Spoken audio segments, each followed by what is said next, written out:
Welcome to another episode of Leadership Lessons. Our guest today is Ron Edmondson. Our topic is Christian leadership. Ron, thank you for joining Leadership Lessons. Well, thanks for having me. I look forward to it. Let me tell you about Ron. For over 20 years as a consultant and coach, Ron has helped thousands of leaders and organizations. Over 35 years, he has served in senior ministry leadership positions, served as CEO of the Leadership Network, planted 2 churches, one of those I know to be in Clarksville, and successfully revitalized 3 churches. Ron currently serves as lead pastor for a second time of the historic Immanuel Baptist Church in Lexington. Ron's formal education includes a seminary master's degree as well as a master's in organizational leadership, and he's completed the classwork for a doctorate in educational leadership.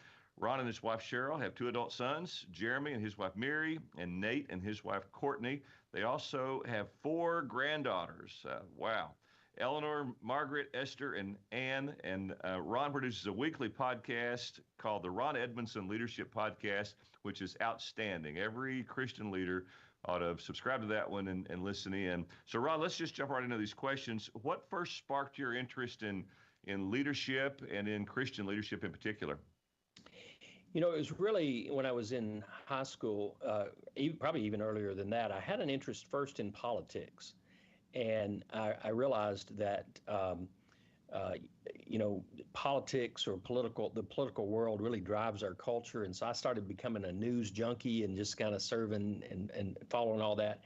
And that led me, when I got into high school, to running for offices and that sort of thing. So it really began very early in my life. Do you still have an interest in politics? Do you still watch and follow? Not as much, It's just... I ran for office and was in elected office for a while, and I really felt like I would go on beyond that. But it's been very difficult in ministry to keep up with both of those and wear both hats. And so I've I still take an interest. I'll read the news and I'll keep up, but not a political junkie anymore by any means. Ron, who is a leader who inspired you personally, and what was it about that particular leader? Well, of course, we have to say Jesus, but he is the best leader I know, and I've spent a lot of time with Bible characters, and I don't just say that because I'm a pastor. I really do. I mean, my favorite is David, and watching how he led through his story, and how he was such a different leader than what we know of kings and those sort of in the day. He was very approachable. He was very team-minded. And so I love studying, but I love all those biblical leaders. But I'm an eclectic reader too, so I read a lot of leadership books. They don't all just have to be Christian books, but I read a lot. And probably Chip and Dan Heath, anything they write has been some of my favorite stuff. Lots of them. I don't have many favorites, but if you had to say who's somebody, Chip and Dan Heath would be one of those. So if you were to pick a book from the Chip and Dan Heath book, what would you recommend? Something that folks could read and learn from? I think the title, I'm not good with remembering names or titles, but I think Switch is the one. I think that's the name of it. Certainly it's on the art of change leadership, so that would be the one. But I have to go, Todd, with the one I've just finished this past weekend, and it's The 6 Working Geniuses by Patrick Lencioni, and it has really kind of shaped even how we're going to approach our team in the next few months. And so, and our team doesn't know that yet, but some of them are taking it now, and they'll clue in on it. But it's really been very helpful, The 6 Working Geniuses. I listened to his podcast, and they've been talking about that book the past several episodes. They've been touching on it. So I'm currently reading. I think I'm in 2 Samuel and seeing David a lot. And all these stories, and you see leadership principles. So currently, his son Absalom just was killed, and then a leader came to him and said, "Hey, you're grieving Absalom. You're about to lose your entire army." Any particular story about David that stands out to you, Ron? That just an example of leadership principle? I remember the passages, I think 1 Samuel 23, the first part of that, and 2 Samuel 23. I think they're both in chapter 23, but really the 1 Samuel 23 is before he was he had been, he already knew he was going to be king someday, but he was in hiding. And just the way he worked with his team in that story and I say team, it wasn't, he had a ragtag kind of misfit kind of team following him around. And the way he utilized them and even let them speak into situations, I think that's very unusual for what we know about culture of that day. I have a pastor friend that says, build a church with the people that nobody wants, and pretty soon you'll have the folks that everybody wants. And David seemed to kind of model that. He took what he had and poured into them and built real leaders. So Ron, you've been doing leadership consultation for a lot of years, over 20 years. What are some types of things that you cover in consultation with a leader? If someone were to sit down with you and ask for your help, how do you go at that? Well, I'm a little unique in that I don't come with a script. So I come in and say, let's discover what the problems are. And I'm usually the leaders know, but sometimes they don't. So we discover those problems, and then we tailor the approach to the church, because every church is unique. Every organization is unique, has different people. So I'm just really, okay, let's sit in a room and hash out what are the issues you're dealing with. What are the root problems around those? And then let's tailor an approach based on the uniqueness of your church. Do you also pour into the leader personally? I mean, if he's telling you problems, you're discovering some things about him as a pastor. For sure. A lot of times I'll be hired as a consultant and it ends up being a coach, because a lot of times the problem is with the leader. And I know based on some of the questions that we're going to talk about, we'll see some of those. But a lot of times the leader is, I would say most of the time, the leader is the issue. Yeah. And I always say to our teams, in order to get bigger, we have to get better. We have to get better as leaders, better as people, better as believers and followers. And so, you have to improve yourself before the team's going to improve. Can you think of an example, without revealing anything you shouldn't reveal, where you kind of coached a leader, where you discovered something with a pastor leader that you're working with, and they had to address a problem they didn't feel able to, but you kind of coached them through it? Anything come to mind that you could share? And it's usually involving people that need to make hard decisions about and have not been able to make them. That could be a volunteer, could be a staff member. Yeah. But almost every time there's some of that going on. And, I'll coach. I can't make the decision for them, just like when you're discipling somebody. But we'll keep going back to that every time we talk until ultimately they either say, I'm tired of hearing it, so I don't need you to coach me anymore, or they make that hard decision. And when it's a decision involving a person, either a volunteer person or a staff person, I think for a lot of us, I've got to get convinced that this is the issue before I can do anything about it. My guess is some folks have a shorter trigger on getting convinced than others do. But we like to be liked, and whenever you are in dealing with people, especially people in the church, all those people have relationships with people in the church, and so it just makes it complicated, no doubt about that. It's not easy for me. I mean, but I always look at it from a greater kingdom principle. And one of the things I've often said is churches are notoriously bad at keeping the wrong people in the name of grace. Mm-hmm. And I said to our team just a little while ago this morning, whenever you get a little nervous as pastor, maybe it's my business background coming out, but every Monday, until the financial report comes out, okay, are we going to be okay this week? What was the offering like Sunday? And that's a very real weight that most pastors carry. And so for me, I'm always thinking about the widow's mite. And how are we spending that? And are we being good stewards of that? And are we, can I look at a church member in the eye and say, we did the best we could with the investment you gave this week? And so that weighs heavy on me as a leader. And so if you've got the wrong people on seats on the bus in the wrong seats, that's probably a kingdom issue. There's a misuse of kingdom funds there at some level. So I always try to look at it from that greater principle.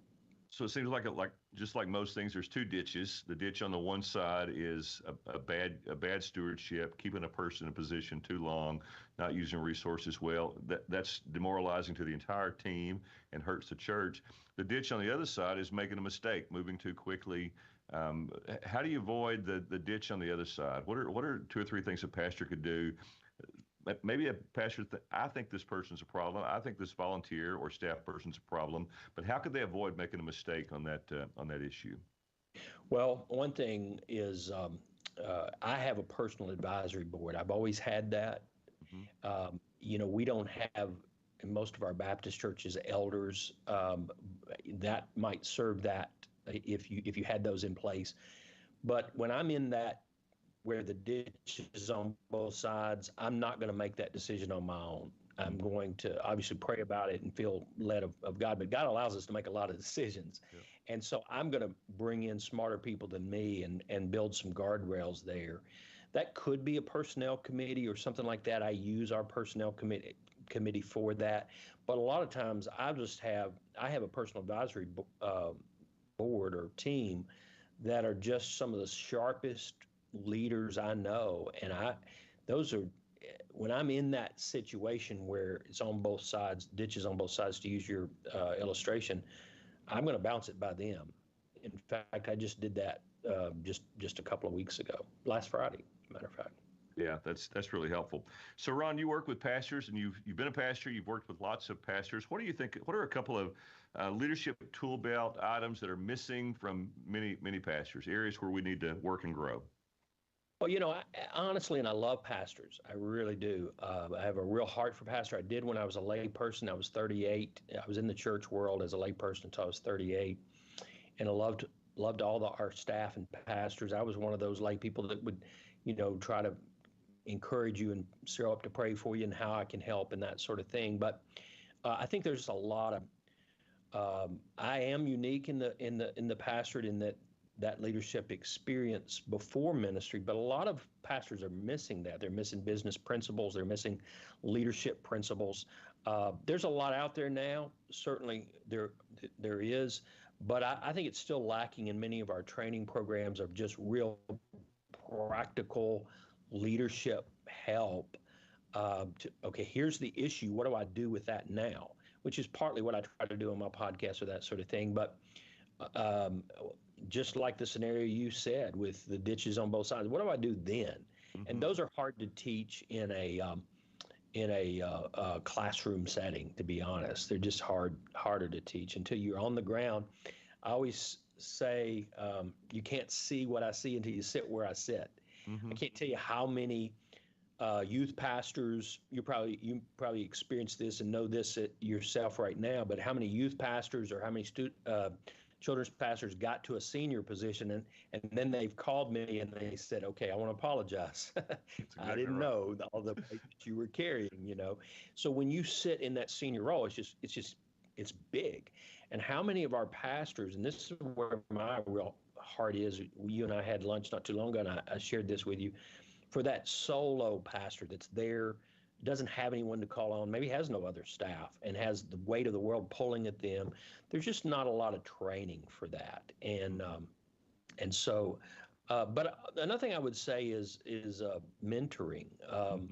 Again, I have been in leadership for over 35 years, and as I said earlier, I still have a personal advisory board because I know there are always going to be things that I just don't have. Well, I think that's great, and I have this idea for you, something for you to do. It'd be great if you had a group of 8 or 10 or 12 pastors that would meet with you once a month or so, and that you could present them a case and say, here's the situation in the church, and you've got to work through this and lead. Tell us what you're going to do. Let the rest of us give you some feedback on how that's going to work. And that's what we did at Leadership Network. That was our whole model of our ministry, was putting pastors through that. I think there's a huge need for that. When I was here before, of course, I know a lot more now than I did 4 years ago, but when I was here before, actually Paul Chitwood at the time helped me put a group like that together, and I met with a group of pastors. I think we met about every 6 weeks, and that was as long as they would come to me in Lexington, that was a real blessing for me, honestly. And some of those pastors I'm still close to that are doing incredible work in different places. Well, you can read a book, but when you're faced with a kind of a real life scenario, and especially one you've already walked through, you know kind of what happened as a result of it, and could really prepare a guy for just kind of like military training. That's what military does all the time. Yeah, They play war games and that's right. prepare, and then they debrief. I like that. Ron, what are some leadership qualities that you've discovered are important for church leaders? Well, listening, I would say, is a huge one. People want to be heard. I have discovered over the years so many times, if I'll just sit with somebody and listen to their complaints, to their problems, whatever they are, it disarms them a little bit. People just want to be heard. So listening is huge. Patience is another one. It takes longer to lead in the church context than it ever did in the business context. Uh, a mistake I've made in ministry is hiring people out of the business world to come into the ministry, which I'm not afraid to do that, but not preparing them for well enough to know, okay, yeah, you could make decisions real fast in the business world. You can't make those in the church in the same way. Too many players involved most of the time. You can make them fast. You just are probably not going to survive long if you do. But uh, yeah, so patience, it takes longer than you think it's going to. And then the last one I think I would say is strategic thinking. Uh, I used to say, in fact, I think I wrote a blog post one time titled "Leader Strategically Keep Thy Mouth Shut." And what I meant by that is a leader and a pastor has to be very strategic in what they say and when they say it. There's not always the right time to bring everybody to the table, although, so you got to know what's really in your heart and what's God saying to you before you open the door and bring a bunch of people in the room with this new idea. And I see a lot of leaders, a lot of pastors that move from idea to idea to idea, and they've never really fleshed it out in their own mind first and in their own heart before they bring it to the table. And I'm guilty of that because I love ideas. And so bounce a lot of ideas off of me. One of the things I have to help our team understand is what's the difference in an idea and a plan. They're two different ones. In fact, I've got one of my best friends is a military um, uh, former military leader, retired military, and he used to say, never give somebody an idea that's going to interpret it as a plan. Yeah. And so I like to make sure they know I'm just talking. But leaders need that strategic thinking ability to say, when do I talk about this and who do I talk about it first and what's the right approach to this and what are the steps to get us to where we want to go? That's just very helpful. And I've heard you say that you use your personal advisory team to kind of help you work through those ideas on which ones should become plans. That's right. That's it. That's the key role they play. That and working through those scenarios where I just don't know the right decision to make. Ron, how long did it take you to discover that you have more ideas than can be carried out in a lifetime, and that all of them are not for live presentation? Well, some of them the hard way because I pushed staff and teams probably too hard, and it took a while for them to trust me enough to say we can't do any more than we're doing right now. My COO at Leadership Network, I think I'd learned this about myself by that point, but he said, I don't think you've ever met an idea you didn't like. And I said, yeah, that's probably true, Absolutely. but we can't do all of it. And you got to empower your team enough to say, okay, that's great, but what are we going to give up so we can take on, and that's okay. And that's important. It's important to have those folks on your team who can, especially at a leadership level, decision-making level, to say we can do this, but it means we can't do this over here. Is that what you want to do? And Kerry Newhoff said that he has ideas every 15 minutes, and that his ideas have ideas. And that's kind of the world. I think you and I had that discussion. I live in that same world.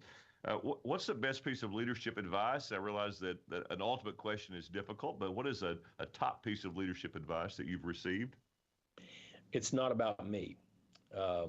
And I think when I realized that, and that's been years ago, but when I realized that it's not about me, it's okay, I'm here for the organization, ultimately for the gospel as faith leaders, but I'm here for other people to help them succeed. I'm here to create environments where people can succeed.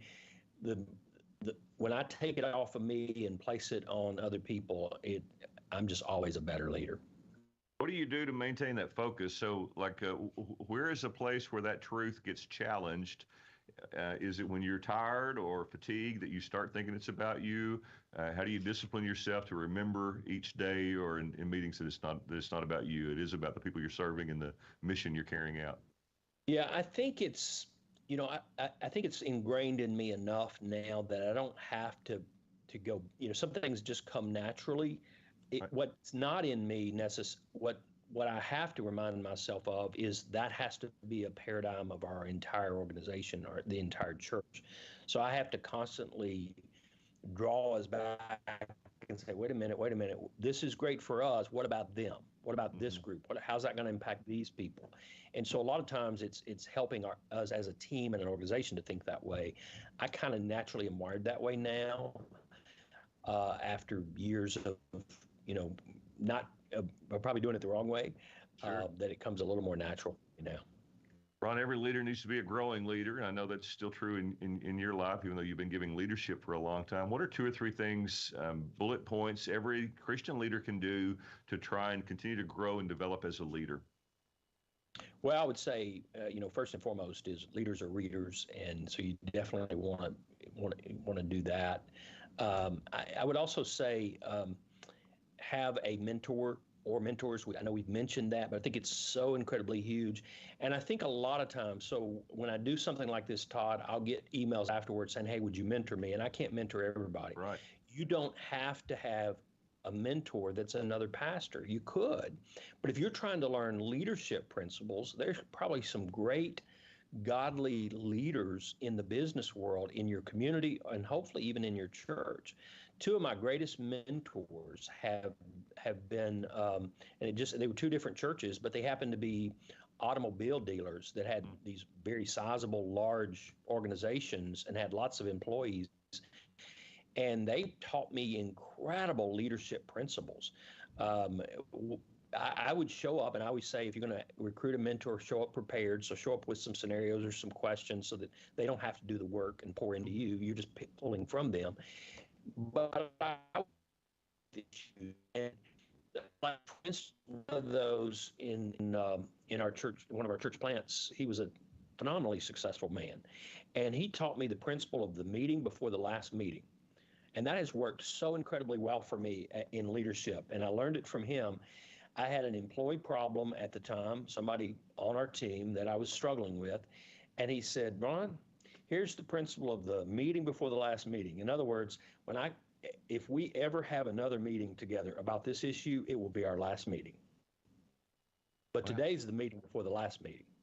So this is an employee that you've addressed this issue a time or 2 already, and this is the meeting before the last one. If this comes up again, we're not going to be able to continue, is what it's saying. That's right. Yeah. Wow, that's really good. It's amazing how when somebody understands, okay, this is the meeting before the last meeting, how things just seem to improve. Oh, that's really good. Okay, so emotional intelligence. Can you give a kind of your understanding of what emotional intelligence is and why it matters for church leaders in particular? Well, leadership can be lonely, and I think emotional intelligence is being aware of yourself. It's being knowing your weaknesses, knowing your vulnerabilities, knowing your who you are as a person, knowing what your edge is, so that and then knowing other people too, and so that you can read a room and you can read a person and just know. There are lots of critics in ministry, and I don't know that I ever realized how many critics there were until I got into ministry. I still say, and I'll say this to our church openly, I never imagined saying some of the things that a church member will say to my pastor. I just never imagined that I would ever do that, and call myself a committed follower of Christ. But so you have to stay healthy emotionally if you want to weather the storms of ministry, and how to handle the range of emotions that are just naturally going to come. And I think a word I learned a number of years ago, I don't remember where I learned this, was the word rhythm rather than balance. And because my life has seldom been balanced, I have days where I have no time to do anything, and then other days where I have more capacity. So for me, is finding that healthy rhythm of life so that you can remain healthy. And that means when I'm really stressed, you're going to see me walk the building even more. I'm going to get up from my desk. I'm going to go. Thankfully, we have a gym. I'm going to go work out. It's maintaining that emotional health. Ron, I mentioned your podcast, and it's an excellent podcast. Every week you have a list, and 3 things, 7 things, 10 things, whatever it is. So I'd like you to touch on the top 5 most common mistakes that you've observed in Christian leadership, and share any of your own mistakes that you would like to. So what makes that list? What's number 1? Number 1's assuming people understand. Okay. You just assuming they know what you're talking about. I'm real bad about speaking on a very high level. I always tell our teams, don't hear this and do this. So don't hear an inch and don't hear a sentence and make a paragraph or a book out of it, because I didn't say that. Listen to what I said. But giving people, that means I have to give people the right to ask questions, and I end every meeting I lead with, what questions do you have? And the sooner the questions. And I'm assuming also, tell me what you heard me say. I think I know what I said, but tell me what you heard me right. saying. That's great. What's the second one? Ignoring the real problems. Okay. Wow. We talked about employees earlier. Maybe there's a problem in children's ministry, and the real problem is the children's minister, or the people that are leading children's ministry. We can try a lot of different programs. Maybe we need to change curriculum, whatever. But if the real problem is a people problem, to address the real problem. Hey, just an aside, what percentage of church problems, and when I say church problems, I mean things that are hindering the forward progression of the church, what percentage would you guess are leadership people problems? Oh, that's a great question, but it's upward of 75, 80% most of the time. I mean, usually if you can tweak leadership, you'll change the church. Third most common mistake you see? Failing to move the wrong people soon enough. Okay. And that's volunteers or staff. It's the hardest thing we do, but the longer you wait, the more problems it causes. And Ron, there's pastors listening to say, I couldn't move this volunteer if I had to, because this person's been here for 3 decades. I'm fairly new. I believe she is the issue. What do you say to that guy? How do you help him? You're his coach. How do you help him? Yeah, I say it's hard. It's very hard to identify with them because I understand it. I would probably take them to a stakeholder analysis and make sure they're in that upper right quadrant of high power and high influence and high interest. This is not going to be popular, and you are recording this, so we'll get in trouble with this one. Let me see if I can say this or not. But I want to know how committed they are to the church. Are they active in things? And this is where it's controversial. I'll just send a message to our business people and say, do they give to the church? Yeah. And I'll find out many times they're not, And because if you are not an investor here, do I really need to ascribe the weight of that? And I realize that sounds harsh. No, I think it's very fair. But it should change our mindset a little bit if you're not even an investor here. And so, again, I know that's hard. Let's say they're the biggest giver, and I've heard that so many times in different churches. I have to switch the script in my mind is what is the greater good. So at the end of the day, where are we? Is it impacting the gospel? Is it impacting discipleship? Is it impacting the future of the church? And at some point, I have to flip the script and realize, in order for this church, so when I got to Immanuel the first time, we were a 100-year-old church that had fallen on really hard times. And so my script became, I'm here to position this church to grow another 100 years. Well, if there's one person in the way of that, then that becomes a different scenario at that point. Yeah. Oh, so last 2 real quick, the last 2 mistakes. Yeah, avoiding a brewing conflict. So that would be one, and we just talked about that. That's, that avoiding that is going to be a critical mistake. And then not challenging because I didn't understand something. And what I mean by that is I'm not a music guy at all. But I see. to walk away from worship ministry and say, I can't challenge what you're doing there because I don't fully understand it. And that could be, for me, I came straight into the senior pastorate. And so there are many areas in the church. So just because I'm not an expert on children's ministry doesn't mean I can't challenge something that I don't think is working in children's ministry. May have to ask more questions. It may take more time, but right. if you lean into it, you'll eventually get settled on what needs what needs to happen. Ron, this podcast is called Leadership Lessons. So would you tell us about an experience that you've had that either shaped your understanding of leadership or your approach to being a Christian leader? Yeah, when I was in the business world, working for a Fortune 500 company, I was over a division of sales, and I had my sales manager, division manager from corporate office. Sales were not great at that point, but for a lot of reasons, the economy and different things. He took my sales book, which was a really large book, and he shoved it and threw it across the desk at me, hit my chest, and said, "I want better answers, or we're making some changes," and he stormed out.